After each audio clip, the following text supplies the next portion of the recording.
വെറും ദിവസങ്ങൾ കൊണ്ട് തീർക്കാനിറങ്ങിയ യുദ്ധം റഷ്യയെ തകർച്ചയിലേക്ക് എത്തിക്കുകയാണോ? പുടിന്റെ ഏറ്റവും അടുത്ത വിശ്വസ്തൻ പോലും പരസ്യമായി പറയുന്നു റഷ്യൻ സമ്പദ് വ്യവസ്ഥ തകർന്നടിയുന്നു. പുടിന്റെ കൗണ്ട് ഡൗൺ തുടങ്ങിയോ? സപ്ലൈ ചെയിനുകളും എണ്ണപ്പാടങ്ങളും തകർത്ത് പുടിന്റെ യുദ്ധഫണ്ടിന് യുക്രൈൻ തീയിടുമ്പോൾ മോസ്കോയുടെ തെരുവുകളിൽ ഭയം പുകയുകയാണ്. 4 വർഷം മുമ്പ് വെറും ദിവസങ്ങൾ കൊണ്ട് യുക്രൈനെ കീഴടക്കാം എന്ന് പ്രഖ്യാപിച്ച് യുദ്ധത്തിനിറങ്ങിയ വ്ളാഡിമിർ പുടിന് സ്വന്തം നാട്ടിൽ നിന്ന് തന്നെ ഇപ്പോൾ കടുത്ത തിരിച്ചടികൾ നേരിടേണ്ടി വരുന്നു. റഷ്യൻ ജനതയ്ക്ക് ഇപ്പോൾ യുദ്ധം മടുത്തു കഴിഞ്ഞു. അവർ പരസ്യമായി പറയുന്നു, ഈ യുദ്ധം ഇനി ഞങ്ങൾക്ക് വേണ്ട. ഇത് വെറുമൊരു ഊഹാപോഹമല്ല. റഷ്യയിലെ ഏറ്റവും പുതിയ സർവേ ഫലങ്ങൾ പുറത്തു വരുമ്പോൾ ഞെട്ടിക്കുന്ന വിവരങ്ങളാണ് കാണാൻ കഴിയുന്നത്. Institute four conflict study and analysis നടത്തിയ ഏറ്റവും പുതിയ സർവേ പ്രകാരം 81% റഷ്യക്കാരും ഈ യുദ്ധം എത്രയും വേഗം അവസാനിപ്പിക്കണം എന്ന് ആഗ്രഹിക്കുന്നു. യുദ്ധം തുടങ്ങിയതിന് ശേഷം ഇതാദ്യമായാണ് ഇത്രയും ജനങ്ങൾ പുടിന്റെ യുദ്ധനയത്തിനെതിരെ പരസ്യമായി രംഗത്തു വരുന്നത്. അതുമാത്രമല്ല, പുടിന്റെ ഏറ്റവും അടുത്ത വിശ്വസ്തരിൽ ഒരാളും റഷ്യയിലെ ഏറ്റവും വലിയ സ്റ്റേറ്റ് ബാങ്കായ സ്പെർ ബാങ്കിന്റെ തലവനുമായ ജർമൻ ഗ്രഫ് കഴിഞ്ഞ ദിവസം നൽകിയ മുന്നറിയിപ്പ് റഷ്യയെ നടുക്കിയിരിക്കുകയാണ്. യുക്രൈൻ യുദ്ധം കാരണം റഷ്യ കടുത്ത സാമ്പത്തിക പ്രതിസന്ധിയിലേക്ക് അല്ലെങ്കിൽ ഒരു സാമ്പത്തിക ദുരന്തത്തിലേക്ക് നീങ്ങുകയാണെന്നാണ് അദ്ദേഹം പറയുന്നത്. യുദ്ധം എത്രയും വേഗം അവസാനിപ്പിച്ചില്ലെങ്കിൽ റഷ്യൻ സമ്പദ് വ്യവസ്ഥ തകർന്നടിയും. റഷ്യൻ ജനതയും റഷ്യയിലെ വൻകിട വ്യവസായികളും ഇപ്പോൾ പുടിനോട് ഒരേ സ്വരത്തിൽ ആവശ്യപ്പെടുന്നു, യുദ്ധം നിർത്തൂ, ഞങ്ങൾക്ക് ജീവിക്കണം. എന്താണ് ഇപ്പോൾ റഷ്യയിൽ സംഭവിച്ചുകൊണ്ടിരിക്കുന്നത്? 4 വർഷത്തിലേറെയായി തുടരുന്ന ഈ യുദ്ധം റഷ്യൻ ജനതയുടെ ജീവിതം നരക തുല്യമാക്കി മാറ്റിയിരിക്കുന്നു. യുദ്ധത്തിന്റെ ആദ്യ നാളുകളിൽ റഷ്യക്കാർ കരുതിയത് ഇത് രാജ്യത്തിന്റെ സുരക്ഷയ്ക്ക് വേണ്ടിയുള്ള ഒന്നാണെന്നാണ്. സർക്കാർ മാധ്യമങ്ങൾ നൽകിയ പ്രചാരണങ്ങളിൽ അവർ വീണുപോയി. എന്നാൽ ഇന്ന് കഥ മാറി. യുദ്ധം അവരുടെ അടുക്കളകളെ ബാധിക്കാൻ തുടങ്ങിയിരിക്കുന്നു. സാധനങ്ങളുടെ വില ആകാശത്തോളമാണ് ഉയർന്നത്. റഷ്യൻ കറൻസിയായ റൂബിളിന്റെ മൂല്യം ഇടിഞ്ഞു. നിത്യോപയോഗ സാധനങ്ങൾ കിട്ടാനില്ലാത്ത അവസ്ഥ. ഇതിനെല്ലാം പുറമെയാണ് സ്വന്തം കുടുംബത്തിലെ പുരുഷന്മാരെ നിർബന്ധപൂർവ്വം യുദ്ധമുന്നണിയിലേക്ക് അയക്കേണ്ടി വരുന്നത്. 10,000-കണക്കിന് റഷ്യൻ യുവാക്കളാണ് യുക്രൈൻ മണ്ണിൽ മരിച്ചു വീണത്. ഈ മരണസംഖ്യ റഷ്യൻ കുടുംബങ്ങളിൽ കടുത്ത അമർഷത്തിന് കാരണമായിട്ടുണ്ട്. ഇതിനിടയിലാണ് യുക്രൈൻ തങ്ങളുടെ തന്ത്രം മാറ്റിയത്. മുമ്പൊക്കെ യുക്രൈൻ സ്വന്തം മണ്ണിൽ നിന്നാണ് യുദ്ധം ചെയ്തിരുന്നത്. എന്നാൽ ഇപ്പോൾ യുക്രൈൻ തിരിച്ചടിക്കുന്നത് റഷ്യയുടെ ഉള്ളിൽ കയറിയാണ്. റഷ്യയുടെ തന്ത്രപ്രധാന കേന്ദ്രങ്ങളെയാണ് യുക്രൈൻ ഇപ്പോൾ ലക്ഷ്യമിടുന്നത്. റഷ്യൻ സൈന്യത്തിന്റെ വിതരണ ശൃംഖലകൾ, അതായത് സപ്ലൈ ചെയിനുകൾ പൂർണ്ണമായും തകർക്കുക എന്ന തന്ത്രമാണ് യുക്രൈൻ ഇപ്പോൾ പയറ്റുന്നത്. യുദ്ധമുന്നണിയിലുള്ള സൈനികർക്ക് ഭക്ഷണവും ആയുധങ്ങളും ഇന്ധനവും എത്തിക്കുന്ന വലിയ ലോജിസ്റ്റിക്സ് കേന്ദ്രങ്ങൾ യുക്രൈൻ ഡ്രോണുകൾ തകർത്ത് തരിപ്പണമാക്കുന്നു.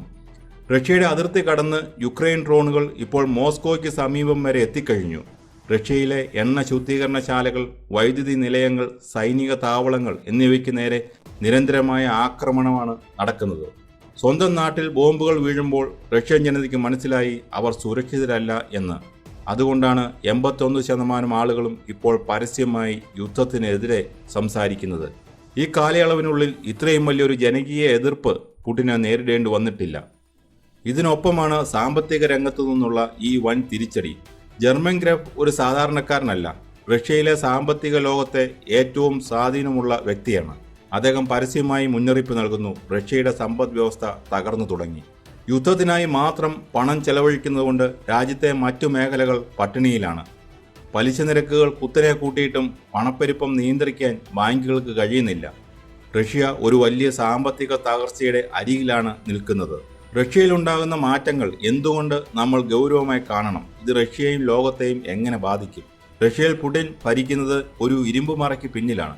അവിടെ സർക്കാരിനെതിരെ സംസാരിക്കുന്നവർ ജയിലിലാകും, അല്ലെങ്കിൽ കൊല്ലപ്പെടും. അങ്ങനെയുള്ള ഒരു രാജ്യത്താണ് 81% ആളുകൾ യുദ്ധത്തിനെതിരെ രംഗത്തു വരുന്നത്. ജനങ്ങളുടെ ഈ അമർഷം പുടിന്റെ ഭരണത്തിന്റെ അടിത്തറ ഇളക്കാൻ പോകുന്നതാണ്. ജനങ്ങൾ ഒന്നിച്ച് തെരുവിലിറങ്ങിയാൽ ഒരു ഏകാധിപതിക്കും അവരെ തടയാനാവില്ലെന്ന് ചരിത്രം തെളിയിച്ചിട്ടുണ്ട്. യുക്രൈൻ നടത്തുന്ന തന്ത്രപരമായ നീക്കങ്ങൾ വിജയിക്കുന്നുവെന്നതിന് തെളിവാണിത്.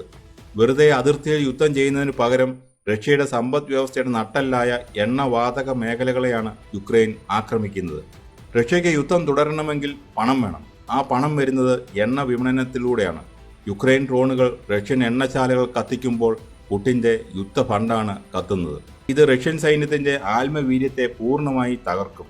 സപ്ലൈ ചെയിനുകൾ തകരുമ്പോൾ യുദ്ധമുന്നണിയിലുള്ള സൈനികർക്ക് കൃത്യമായി ആഹാരമോ മരുന്നോ ആയുധങ്ങളോ ലഭിക്കില്ല. റഷ്യൻ സൈന്യം ഇതിനകം തന്നെ കടുത്ത പ്രതിസന്ധിയിലാണ്. പുതിയ ആളുകളെ സൈന്യത്തിലേക്ക് കിട്ടാനില്ല. ജയിലിൽ കിടക്കുന്ന കുറ്റവാളികളെ വരെ പുടിന് യുദ്ധത്തിന് അയക്കേണ്ടി വന്നു. സ്വന്തം നാട്ടുകാർ യുദ്ധത്തിനെതിരാണെന്ന് അറിയുമ്പോൾ അതിർത്തിയിൽ കിടക്കുന്ന സൈനികർ എങ്ങനെ യുദ്ധം ചെയ്യും? ലോകരാജ്യങ്ങളെ സംബന്ധിച്ചും ഇത് വളരെ പ്രധാനപ്പെട്ട ഒരു ഘട്ടമാണ്.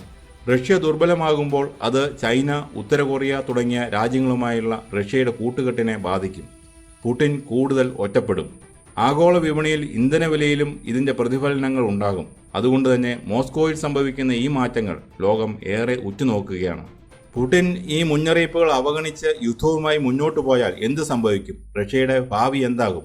ഇതിന് 3 ഭയപ്പെടുത്തുന്ന സാധ്യതകളാണുള്ളത്. സാധ്യത 1, സമ്പൂർണ്ണ സാമ്പത്തിക തകർച്ച. ബാങ്ക് മേധാവി ജർമ്മൻ ഗ്രഫ് സൂചിപ്പിച്ചതുപോലെ റഷ്യ 1990കളിലെ കടുത്ത സാമ്പത്തിക പ്രതിസന്ധിയിലേക്ക് മടങ്ങിപ്പോകും. സോവിയറ്റ് യൂണിയൻ തകർന്നതിന് ശേഷമുണ്ടായ പട്ടിണിയും ദാരിദ്ര്യവും റഷ്യയിൽ തിരിച്ചെത്തും. രാജ്യാന്തര ഉപരോധങ്ങൾ ഇതിനകം തന്നെ റഷ്യയെ ശ്വാസം മുട്ടിക്കുന്നുണ്ട്. ബാങ്കുകൾ തകരും, ബിസിനസ്സുകൾ പൂട്ടും, തൊഴിലില്ലായ്മ രൂക്ഷമാകും. വെനിസ്വേലയിലോ സിംബാബ്വേയിലോ ഉണ്ടായതുപോലെയുള്ള അതിരൂക്ഷമായ പണപ്പെരുപ്പത്തിലേക്ക് റഷ്യ നീങ്ങും. സാധ്യത 2, ആഭ്യന്തര കലാപവും ഭരണമാറ്റവും. 81% ജനങ്ങളുടെ എതിർപ്പ് എന്നത് ചെറിയ കാര്യമില്ല. റഷ്യൻ ജനതയുടെ ക്ഷമ നശിച്ചുകൊണ്ടിരിക്കുകയാണ്. വരും ദിവസങ്ങളിൽ റഷ്യൻ നഗരങ്ങളിൽ വലിയ ജനകീയ പ്രക്ഷോഭങ്ങൾ ഉണ്ടായേക്കാം. സൈന്യത്തിനുള്ളിൽ തന്നെ പുടിനെതിരെ അട്ടിമറി ശ്രമങ്ങൾ നടന്നേക്കാം. മുമ്പ് വാഗ്നർ ഗ്രൂപ്പ് നടത്തിയ അട്ടിമറി ശ്രമം നമ്മൾ കണ്ടതാണ്. അതിനേക്കാൾ വലിയൊരു ആഭ്യന്തര കലാപത്തിലേക്ക് റഷ്യ നീങ്ങാൻ സാധ്യതയുണ്ട്. അത് പുടിൻ്റെ ഭരണത്തിൻ്റെ അന്ത്യം കുറിച്ചേക്കാം. സാധ്യത 3, കൂടുതൽ ക്രൂരമായ യുദ്ധമുറകൾ. താൻ തോൽക്കുകയാണെന്ന് മനസ്സിലാക്കിയാൽ പുടിൻ കൂടുതൽ അപകടകാരിയാകും. യുദ്ധം ജയിക്കാൻ വേണ്ടി തന്ത്രപരമായ ആണവായുധങ്ങൾ ഉപയോഗിക്കാൻ പോലും പുടിൻ മടിച്ചേക്കില്ല. അത് ലോകത്തെ 3ാം ലോകമഹായുദ്ധത്തിലേക്ക് നയിക്കും. സ്വന്തം പദവി നിലനിർത്താൻ പുടിൻ റഷ്യയെയും ലോകത്തെയും ഒരുപോലെ അപകടത്തിലാക്കിയേക്കാം. ചുരുക്കത്തിൽ പുടിന് മുന്നിൽ ഇപ്പോൾ വഴികൾ അടയുകയാണ്. യുദ്ധം നിർത്തിയാൽ അത് പുടിൻ്റെ വ്യക്തിപരമായ പരാജയമായി മാറും. യുദ്ധം തുടർന്നാൽ അത് റഷ്യയുടെ സമ്പൂർണ്ണ നാശത്തിന് കാരണമാകും.